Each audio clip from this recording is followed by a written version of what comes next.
Rádio e TV Brasil Espírita, iluminando consciências.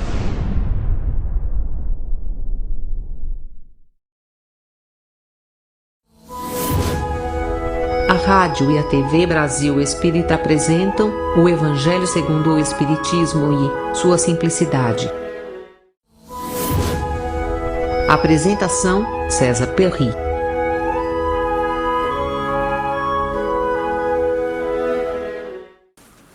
Amigos da Rádio Brasil Espírita de Maceió, estamos mais uma vez em contato com vocês para a apresentação do programa O Evangelho em sua simplicidade. E nós estamos nessa série, nessa etapa de programas, fazendo os comentários sobre o Sermão da Montanha à luz do Espiritismo. Isso porque nós temos repetido sempre, o Sermão da Montanha é, na verdade, a essência do ensino moral de Jesus. Todas as propostas de Jesus para a mudança do homem, para a transformação da nossa sociedade, estão contidas no Sermão da Montanha. E nós temos, na primeira parte do Sermão da Montanha, aquelas famosas bem-aventuranças, as quais nós já comentamos nesses programas. E depois vem uma série de comentários, recomendações e alertas de Jesus, e que fazem parte do conjunto do ensino moral de Jesus. E hoje nós estaremos dando prosseguimento, analisando mais versículos, registrados por Mateus, sobre o Sermão da Montanha, sobre essas orientações dadas por Jesus.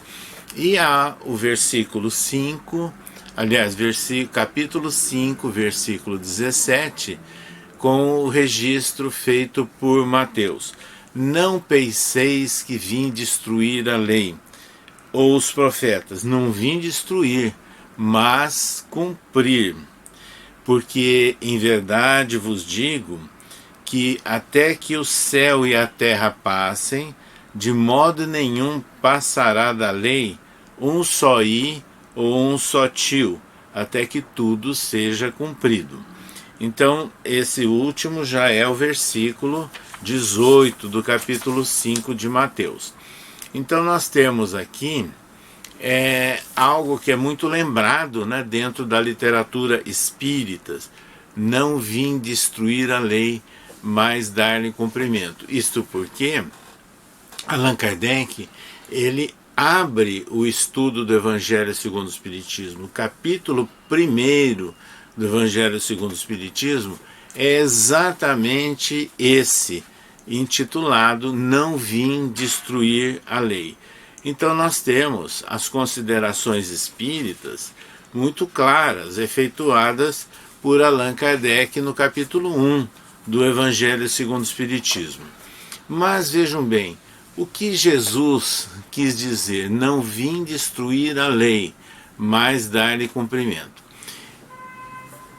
Nos vários livros que compõem o Antigo Testamento, que era a base da sociedade teocrática, daquele povo, daquelas províncias judaicas, é interessante lembrarmos que nós temos no início os 5 livros de Moisés, que representam, portanto, o Torá, e que nós podemos afirmar que essa parte inicial, o Torá, é como se fosse uma constituição, até hoje, lá do povo de Israel. É a lei que faz com que haja a orientação da relação entre as pessoas, porque é um Estado teocrático. Mas, num dos livros de Moisés, é que nós encontramos uma parte extremamente significativa, extremamente importante para nós, que são os 10 mandamentos. Então nós temos naqueles livros iniciais de Moisés os 10 mandamentos que Moisés recebeu registrado em tábuas de pedra, né, no alto de uma montanha, e depois nós temos ali vários livros, várias orientações, recomendações feitas por Moisés, ou pela própria espiritualidade dentro do contexto da época, de orientação àquele povo. Então a gente pode separar nos livros de Moisés e do Antigo Testamento em geral, uma parte que é de origem divina e uma parte que é uma lei civil, feita para um povo dentro de um contexto, para uma época. Então, e sem crítica nenhuma, quer dizer, era uma necessidade para aquela época, para aquele contexto. Então vejam, são duas situações, uma lei divina e uma lei civil. E é interessante que Allan Kardec analisa na abertura do livro A Gênese, no capítulo 1 do seu livro A Gênese, a questão que da origem divina de ensinamentos, né, e depois da elaboração que é feita pelos homens. Exatamente isso é que nós encontramos no conjunto dos livros que compõem o Antigo Testamento. Mas a verdade é que na tradição judaica, então havia aquele firme propósito de manter todo o conjunto dessas leis ou recomendações, não só divinas como civis, dentro do arcabouço, vamos assim dizer, legal daquele povo.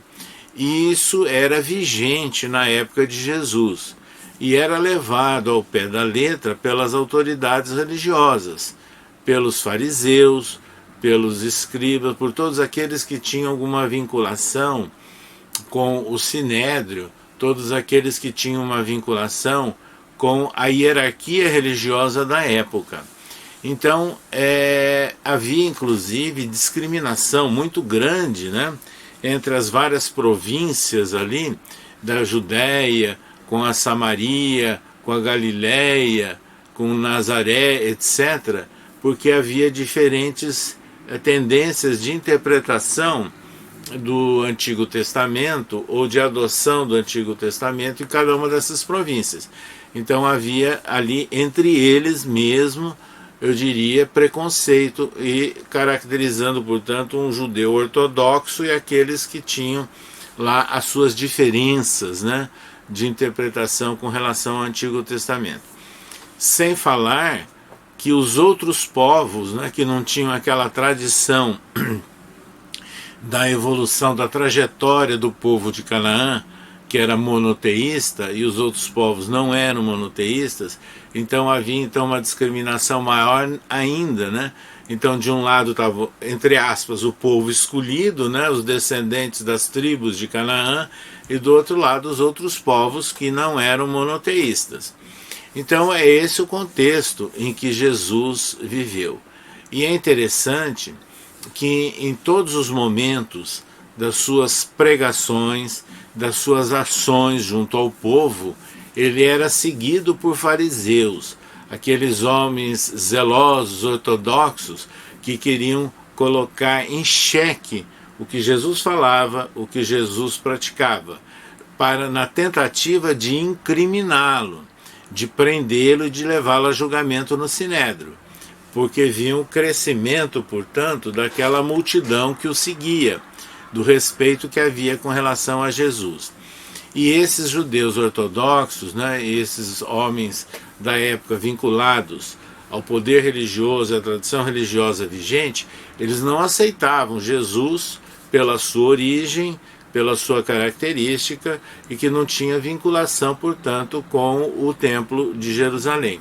É nessas circunstâncias, portanto, embora ele fosse judeu, é nessa circunstância, então, que eles queriam sempre barrar as atividades de Jesus. Então, ele muitas vezes era seguido por esses fariseus e que faziam perguntas e criavam situações para que ele dissesse alguma coisa em antagonismo ou em contradição com o Antigo Testamento. Mas Jesus, evidentemente, um espírito puro e perfeito, era conhecedor do Antigo Testamento. E nessas condições, e sabendo, lógico, das intenções dele, ele dava respostas muito sensatas, muito oportunas. Então é por isso que muitas vezes ele dizia: ouvistes o que foi dito aos antigos, eu, porém, vos digo. Então, ele falava daquilo que era ensinado no passado. Eu, porém, vos digo. Então, ele acrescentava, ele complementava. E é nesse contexto que veio essa afirmação de Jesus e que ficou bastante difundida, né? No Espiritismo, pelo fato de Allan Kardec ter colocado no capítulo 1 do Evangelho segundo o Espiritismo, onde ele fala claramente, né? Não penseis que vim destruir a lei e os profetas. Eu não vim destruí-los, mas dar-lhe cumprimento. Então, dar cumprimento significa aperfeiçoar, aprofundar, adequar, não é? Mas não derrogar, deixando de lado, sepultando, respeitando aquilo que existe registrado, mas mantendo incólume, né, o que? A essência, o principal, que era a lei divina. E a lei divina está expressa onde? Nos 10 mandamentos. Então vejam, quando Jesus se refere que ele não veio destruir a lei, ele não veio destruir os ensinos, as recomendações expressas nos 10 mandamentos, na lei divina. É essa a diferença que nós temos que fazer. E aliás, né, como nós estamos completando 50 anos dos famosos programas Pinga Fogo de Francisco Cândido Xavier, quando em julho e dezembro de 1971 ele compareceu à antiga TV Tupi de São Paulo para longas entrevistas conhecidas como Pinga Fogo, ele fez exatamente esse comentário, que ele estava na realidade lembrando dos 10 mandamentos como o primeiro grande exemplo de psicografia direta, de escrita direta, ou seja, da espiritualidade escrevendo diretamente sobre um objeto e não utilizando o braço de um médium, né, que seria a psicografia ou escrita indireta. Então, na direta, e nós temos vários casos na história de escrita em ardósia e outros paredes, outros chãos, outras coisas, os 10 mandamentos foram registrados como se fosse em fogo, em pedra. Então, quando Moisés apresenta aquela tábua com o registro dos 10 mandamentos, ele estava apresentando o produto de uma manifestação de ordem espiritual, que é uma escrita direta, o fenômeno de escrita direta. Nessas condições, então fica claro que emanava do alto. Para nós espíritas, os 10 mandamentos não significa que tenham sido escritos por Deus, mas espíritos em nome do Senhor, em nome de Deus, como sempre aparece em vários trechos e vários versículos do Antigo e do Novo Testamento, e que muitas pessoas imaginavam o contato direto de Deus. Não é bem assim. Nós espíritas sabemos perfeitamente de hierarquias, de condições espirituais, não é? De degraus vários, e que há espíritos que agem em nome de Deus, que há espíritos que agem em nome, uma pleiade de espíritos que agem em nome de Jesus. Então vejam, ele não veio destruir a lei divina, ele não veio destruir a lei que representa os 10 mandamentos, mas dar cumprimento aos 10 mandamentos, essa que é a ideia. E é por isso que no Sermão da Montanha nós vamos encontrar claramente, né, referências de Jesus a cada uma daqueles mandamentos que constam da lei divina. Então, por exemplo, quando ele fala de honrar a Deus, né, acima de tudo, e falando de Deus, é a base do ensino de Jesus, que nós temos que honrar a Deus e ao próximo como a nós mesmos.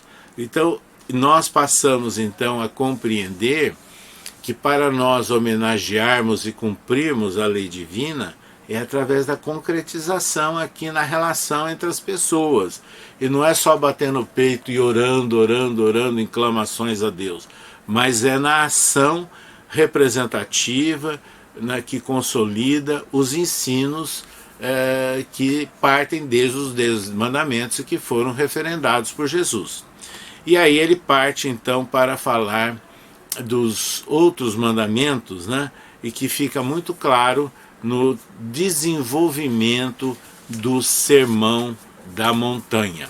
Então veja, o Sermão da Montanha tem essa característica muito significativa para nós, porque é a visão que Jesus traz, incluindo a lei do amor, que é a grande novidade dos ensinos de Jesus com relação ao Antigo Testamento, e substituindo aquela ideia do Deus vingativo, do Deus juiz, do Deus que pune, do Deus que separa, do Deus que discrimina, pela expressão que João registrou: Deus é amor. Então Deus é a expressão maior da bondade, da paternidade e obviamente da sabedoria, Criador de todas as coisas.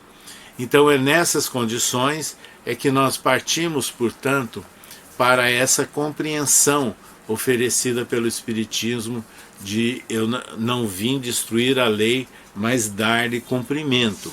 E também naquela complementação de outros versículos registrados por Mateus, e que a terra e o céu não passarão antes que tudo que está na lei seja cumprida, significa o seguinte: na sequência de jornadas espirituais, na trajetória da evolução espiritual da nossa civilização, que se expressa por milênios e milênios, aquela lei é a base, e nada daquilo será mudado, porque elas emanam de Deus, e nada daquilo deixará de ser cumprido. Ou seja, aqueles que aqui estamos encarnados na Terra, nós aqui permaneceremos até cumprirmos, aprendermos, obedecermos, nos educarmos perante as leis divinas. E que isso realmente é muito importante. Quer dizer, a terra e o céu não passarão. E aí dá a ideia, inclusive, da transmigração de espíritos de orbes para orbes. Quer dizer, nós só teremos condições num futuro, e não agora, e não tão próximo, de partirmos para um planeta onde haja o império do bem, um planeta de regeneração, depois que nós cumprirmos a lei divina. Isso está muito claro, Então, nesse capítulo de Mateus, relacionado com o Sermão da Montanha, nós começamos a compreender, evidentemente, a gradatividade de conhecimento, que Allan Kardec trabalha no capítulo 1 do Evangelho segundo o Espiritismo. Então Moisés foi o intérprete, o mensageiro da lei divina na sua generalidade. Jesus detalhou e exaltou o amor e a nova visão de Deus e de sua justiça. O Espiritismo vem trazer a certeza da imortalidade da alma, referendando e consolidando os ensinos de Jesus e os 10 mandamentos. Então mostrando a coerência entre ambos. Exatamente assim é que nós passamos então a valorizar, passamos a entender a mensagem que Jesus transmitiu no Sermão da Montanha, que ele estava em última instância detalhando os 10 mandamentos que Moisés foi intermediário. Pois bem, nós vamos, completando essa linha de raciocínio, ler um trecho assinado pelo Espírito Emmanuel, que comenta versículos do Novo Testamento pela psicografia de Chico Xavier. E no Livro da Esperança, editado pela Comunhão Espírita Cristã de Uberaba, nós temos esse capítulo na presença de Cristo, quando Emmanuel ele analisa exatamente esse versículo de Mateus. Em verdade vos digo que o céu e a terra não passarão sem que tudo o que se ache na lei esteja perfeitamente cumprido. Enquanto reste um único iota em um único ponto.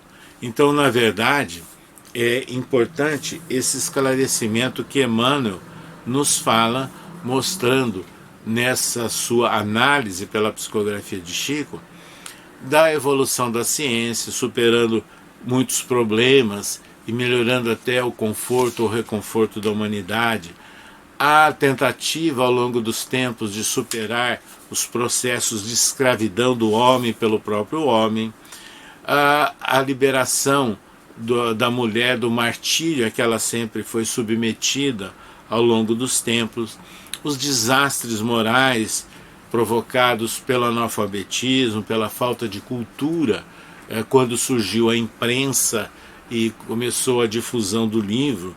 Então nós encontramos momentos de evolução da humanidade. E é nesse contexto é que nós encontramos também aqueles que se fazem cegos para tudo isso, que são delinquentes, que agem como autênticos enfermos mentais.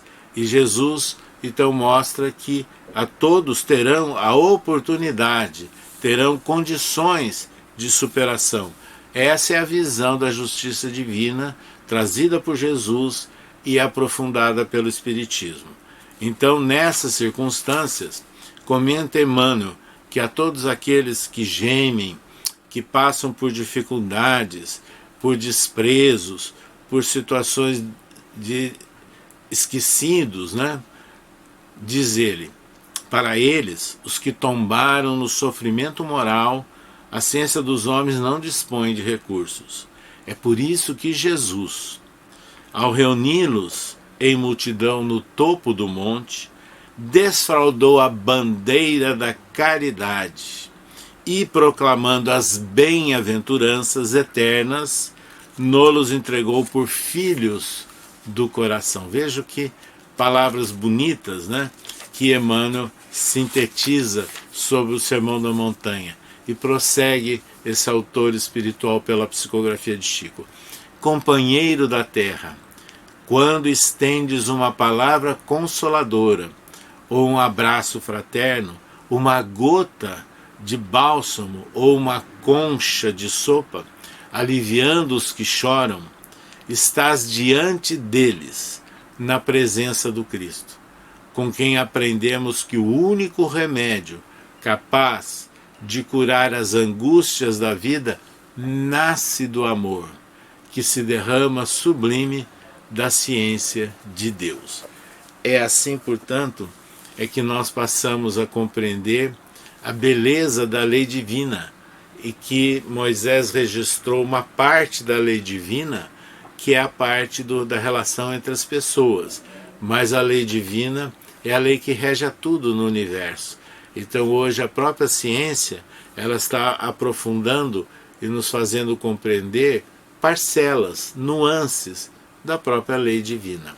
Então é exatamente isso que Jesus nos afirmou: eu não vim destruir a lei, mas dar-lhe cumprimento. E o Espiritismo hoje, entrando nessa melhor e mais ampla relação para a compreensão dessa legislação divina e do universo no seu sentido vasto, e da relação entre a humanidade encarnada e a humanidade desencarnada, é que nós podemos melhor compreender as bem-aventuranças e o Sermão da Montanha como um todo. Convidamos a todos vocês, amigos da Rádio Brasil Espírita de Maceió. Até a próxima quarta-feira para um novo estudo sobre o Sermão da Montanha à luz do Espiritismo. Até lá!